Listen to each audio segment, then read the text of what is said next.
বিশ্বকাপ খেলতে না পারা ক্রিকেটারদের জন্য আর্থিক ক্ষতি কমাতে জাতীয় নির্বাচনের আগেই ঢাকায় হচ্ছে টি-20 টুর্নামেন্ট। 5 থেকে 9 ফেব্রুয়ারি মিরপুরে 3 দলের আসর আয়োজনের প্রস্তুতি চলছে বিসিবিতে। এরই মধ্যে স্কোয়াডও জমা দিয়েছেন নির্বাচকরা। 2 দলের নেতৃত্বে থাকছেন লিটন দাস ও নাজমুল হোসেন শান্ত। বিজলি কেবলস এর স্কিন কোটেড ইনসুলেশন আগুন প্রতিরোধী। বিজলি কেবলস, নিরাপদ আজীবন।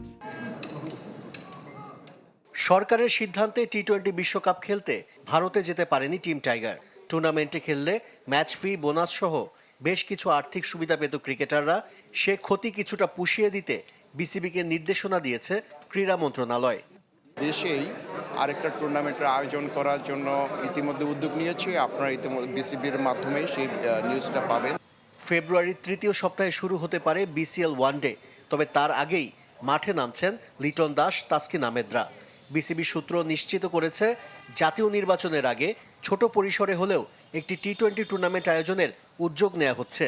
শুরুর সম্ভাব্য তারিখ 5 ফেব্রুয়ারি, ফাইনাল 9 ফেব্রুয়ারি। সবগুলো ম্যাচই মিরপুরে শুরু হবে সন্ধ্যা 6:30টায়। 3 দলের আসরে স্কোয়াডও চূড়ান্ত। এক দলের অধিনায়ক লিটন দাস, আরেক দলের নাজমুল হোসেন শান্ত। তৃতীয় দলের ক্যাপ্টেন এখনো চূড়ান্ত হয়নি।